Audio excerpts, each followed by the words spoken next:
All right, guys. So moving on today. We're actually going to do section 3.4 and 3.5, two sections at once. You won't even notice the difference. I could have told you it was one section. You'd be like, okay. But we're going to compute compound interest using the compound interest formula. That's our main goal for today. Okay, so like what we just talked about was simple interest. So that earned interest only on the initial amount that you put in your bank. Compound interest takes the interest that you're earning and adds it on to the principal, right? So if you have 10% interest, so 10% of $2,000, so we know 10% of 2,000? 200, right? So it'd be $200 that you'd earn in interest. So then that 200 would be added onto it the next time it pulls the interest off, and then it would do 10% of 2,200, which is $220. Right? And then it would take that 220 and add it onto it. And then so every time it's earning more interest because it keeps adding that amount onto it. So compound interest is definitely better than simple interest. The formula is uglier, but that's, you know. Okay, so compound interest, money earned on the money deposited plus previous interest. So what I just explained to you. So money earned on the money deposited plus previous interest.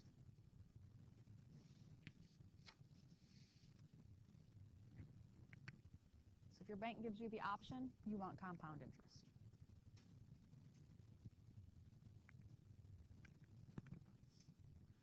And then just so you have it in your notes, for simple interest, only the original principal is used to compute annual interest. Does that make sense to you guys, kind of explaining that difference there and how that works?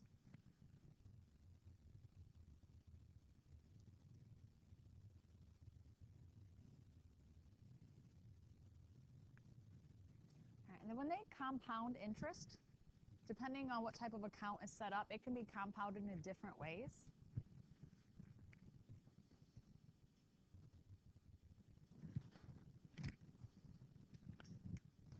All right, so the first way it can be compounded is annually. So how many times a year is it done? Once. So this would be once per year.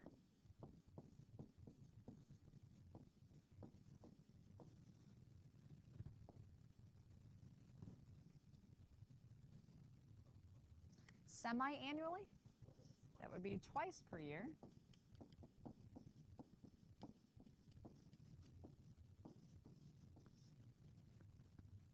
Quarterly,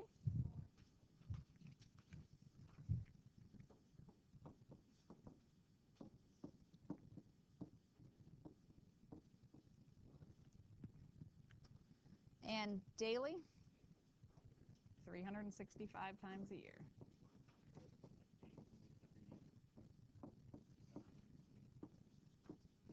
Whatever makes sense to you. But I will tell you, when it comes to the formula, you're going to have n in your formula this time, and it is how many times per year it's compounded. So you'll need to know that like quarterly means 4 times a year, as opposed to every how many months. That makes sense? Sometimes these questions kind of get a little crazy, kind of make sure you understand what's truly going on. And it might ask you if it's being compounded hourly, or it's being compounded every minute, compounded every second. Okay, so I mean, if those questions are asked you, you got to be thinking about, okay, if it's hourly, you'd have to ask yourself how many hours are in a year. So you'd multiply 24 times 365. You get that, right? So think about that. If it's asking you, if it's saying like every minute, so you have to think about how many minutes are in a year. So you'd have to compute that before you could actually use it in the formula. Okay? All right. So next thing is your annual percentage rate. Okay, it's, you've probably seen this at banks. They call it your APR. That stands for your annual percentage rate. It's the interest rate paid or charged per year. So like if it's on a savings account, it's what interest rate they're going to pay you interest. So that's when I get that 2 cents because I don't have much of my savings, right? So that's what their interest they're going to pay you. But it could be charged. If you take out a car loan, your APR is how much interest they are charging you. Okay? So your interest rate paid or charged per year. And then your annual percentage yield, which is APY. It's the simple interest rate that would be required to give the same dollar amount of interest that the compounding gave. It's higher than APR for accounts compounded more than once a year. So when you think about it, it's how would I get the same amount of money in my account if I had simple interest versus compounding it? So that will tell you what simple interest rate you would have to have in order to earn the same amount of money than if you had the compounding. So obviously you'd have to have a higher interest rate in order for those two things to be the same. No?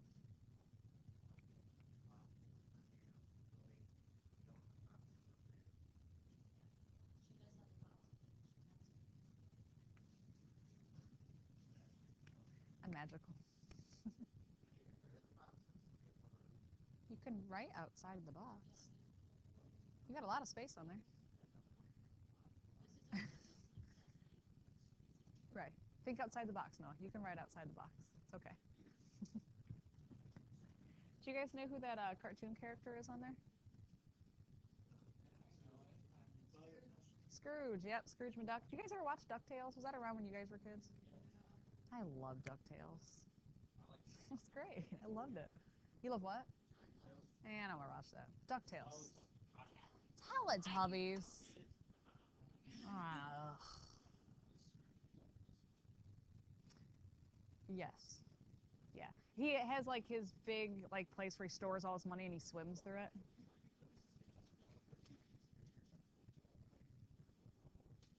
Oh, I don't know. Is he? I don't think he's real.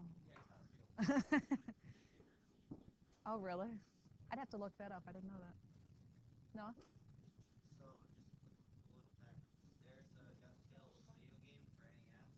Oh, really? Huh. I love DuckTales. I just want to watch it. All right. So this formula is on your formula sheet. But notice on your formula sheet, it only gives you the formula. You need to know what all those letters stand for. Okay? You cannot write that on the blue paper. I'm being nice and giving you the formula. You need to know what they stand for. Okay? So B is the ending balance. Now, your last formula was I equals PRT, so you found the interest. So if I wanted to know how much you had to add that back on. This formula is different. This one actually gives you the balance with that interest already added onto it. So it's nice, except if I ask you how much interest he earned, then you have to subtract off how much you started with. Okay, so it could go different ways. P is, again, the principal, or the original amount that you put in there. No idea. Lunch is exciting today, apparently. All right, so P is still the original amount. And then you have parentheses 1 plus R divided by N. R, again, is that interest rate expressed as a decimal. So as these formulas like go through, like the letters stand for the same thing. So hopefully you should understand what they stand for. N is the number of times compounded annually. So again, if I say it's compounded quarterly, what would your N value be? It'd be 4. If it's compounded daily, your N value is 365. And then T stands for the number of years. So again, we're talking years, not months. Okay? T value needs to be in years. All right, so let's try some. See how we do. Marie deposits $1,650 for 3 years at 3% interest, compounded daily. So if it was me, when I go through, actually you can look at my answer sheet for like homework and stuff. I always circle this, because that way I recognize how often it's being compounded. Noah?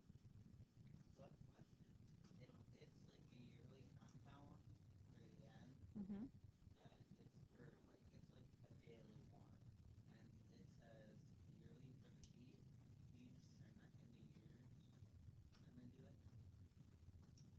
I'm not sure what you're asking me. If it's compounded daily, that means every single day they're going to compute how much interest you've earned and add it back onto your total balance.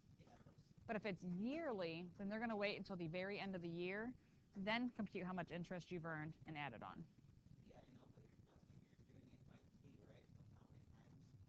T is for the how many years do you want this to happen. So if I say it's being compounded daily for like 10 years, that means every day for 10 whole years, it's being constantly, here's my interest, add it on. Here's my interest, add it on. Every day, every day. It's a lot. No. Nope. Because that principal amount keeps changing. Every time. Well, I want to make sure you understand how this works, though. Because, like, every day I earn interest and it adds it on. So then if it's 10% interest, that principal it's taking 10% of is bigger every single day. So I have to keep computing it every day, add it on, every day, add it on. I could make you do this by hand, but I don't think it'd be very fun, right? If I asked you to do it for a whole year, computed daily, you'd have to do 365 computations. Yeah, let's use the formula, right? A lot faster. All right, so what is her ending balance? We want the total balance at the end. I did put your formula right on there, so you have it right there where you can see it. So I want to know what's the total balance. What is my P value? 1650. Then it's 1 plus the fraction. What is my rate? Good. I always put a 0 in front just so I don't lose my decimal point. Good. Since it's daily, daily is 365 days in a year. So that's 365. And then notice at the top it's n times t. That's why the n and t are right next to each other. So again, my n value is 365. And then t, how many years? 3 years. Now, what I would like from you to get in the habit of is I want to see that on your paper. Okay? Write that down for me. Then grab your calculator and let's type it in. Because what happens is a lot of times you know what the formula should look like, but you typed it in your calculator wrong. And I'll be perfectly honest with you. If you were using the graphing calculators, it is way easier to put it in those than it is a regular calculator. Because if you're putting all of this in a regular calculator, you need a whole lot of parentheses in different places. So if you want to try it on a regular one, by all means, have a shot at it, see how you do. Otherwise, if you're using the graphing one, you can seriously just type it straight in. You can look at it, and you can make sure it looks just like this, and you shouldn't have any issues. So everybody right now, grab your calculator and try typing this in. I want to make sure we're okay on the calculator part. Tessa. All right, the answer that you should get, just to make sure we can kind of check as we're going here, is $1,805.38. If you did not get that, we need to talk. Now, couple things. Those of you, as you're working through this, when you're typing it in your calculator, the graphing ones, right, you're going to type, it should look just like this. I don't want to see 0.03. Let's put that back. Ow, like, ow, stupid thing. But I don't want to see the like little slash where you hit the divide button. You need to put it in as a fraction.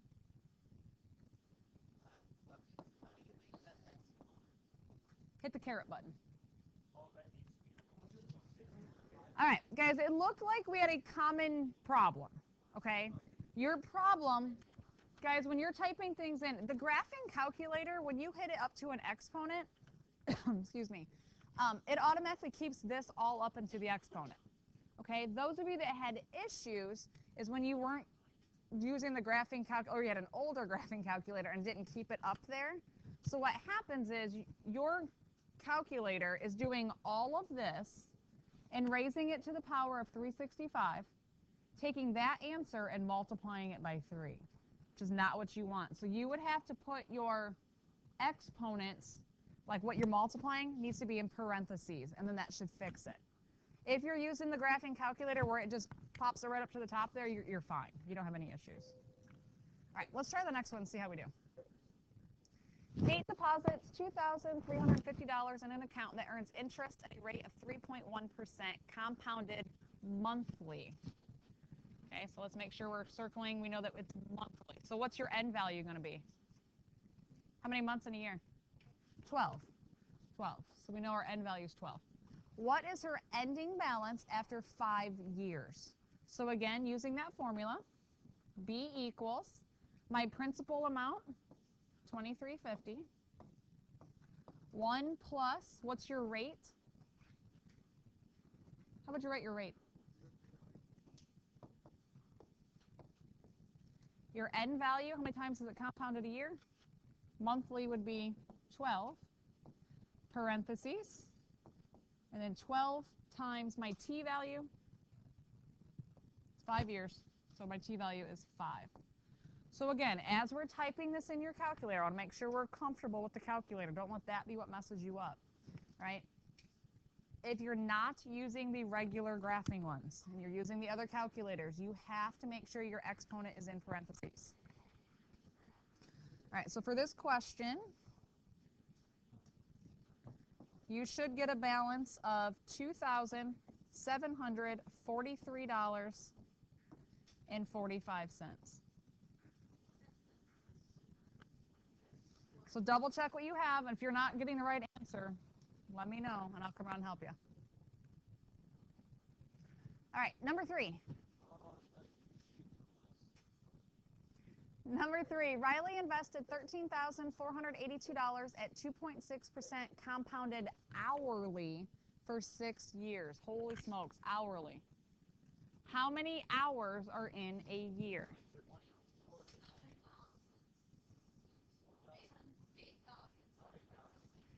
There you go.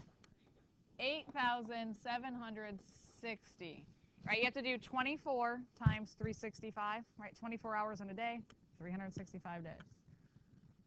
So that's hourly. All right, so let's go ahead, go through the process. So B equals, plug in stuff in your formula, your principal amount, 13,482, 1 plus your rate, 0.026. Your N, how many times is it compounded a year? 8,760 times. Would you like to figure this out by hand? Do 8,760 computations? And what if you messed up like on the third one? Everything is wrong. All right, so 8,760. And we're doing this for 6 years. All right, so see if we can figure out what the balance is. Take a minute, type it in.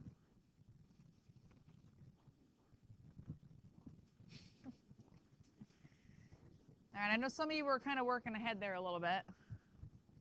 So you should get a balance, $15,758.11. Guys, come on, pay attention. Double check. Make sure you're typing in the calculator and you're getting that answer. Don't let the calculator be why you miss things. Did I answer the question? No. The question asked, what is her ending balance? And then it says, how much interest did she earn? Good. To find how much interest, we have to take this number, 15,758.11, and subtract off the initial balance. So she has earned interest of $2,276.11. So guys, you need to be very careful on what I ask. Did I ask what the ending balance is, or am I asking you how much interest she earned? All right, this question I asked you both. What's her ending balance and how much interest did she earn? Questions so far? Yes. Give me one second. All right, guys, the other part of today, we're looking at another formula. It's the annual percentage yield formula. Remember, this is the formula that figures out, instead of compounding your interest, like daily or monthly or whatever, quarterly, instead of compounding, what simple interest formula would you have to have? What simple interest percentage? All right, so this is how you figure that out. So the formula, notice what letter is missing that's been on every formula we've done so far? T and P are both missing. All right? Well, A, P, and Y are not variables. That's APY, standing for annual percentage yield. Okay, so the only thing you need to know for this is the rate, and you need to know how many times per year it's compounded. That's all you need to know. So if a story problem gives you how much money they're investing, does it matter? No, not for this formula. All right, so Sharon deposits $8,000 in a one-year CD at 3.2% interest, compounded daily. What is Sharon's annual percentage yield, APY, to the nearest hundredth of a percent? So in other words, instead of it being in this compounded daily, what percentage would she have to have for simple interest to give her the same amount of money? That's what it's asking for.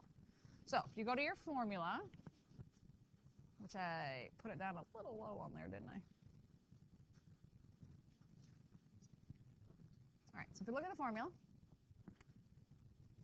plugging in what we know, APY equals 1 plus, what's the R? What's your rate?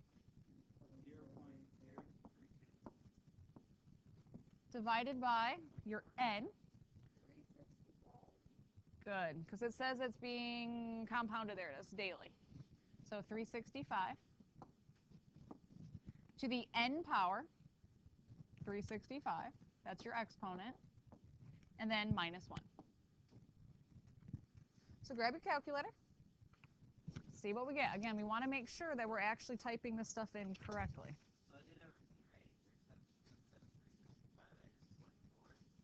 So that's not right.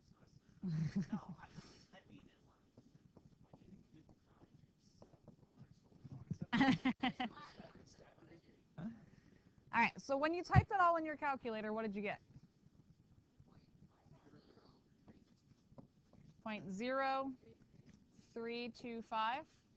So the question asking you what percentage rate was that?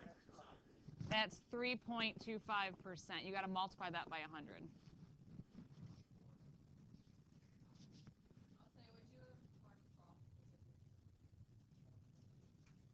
I would, because it says nearest hundredth of a percent. You guys need to read more carefully.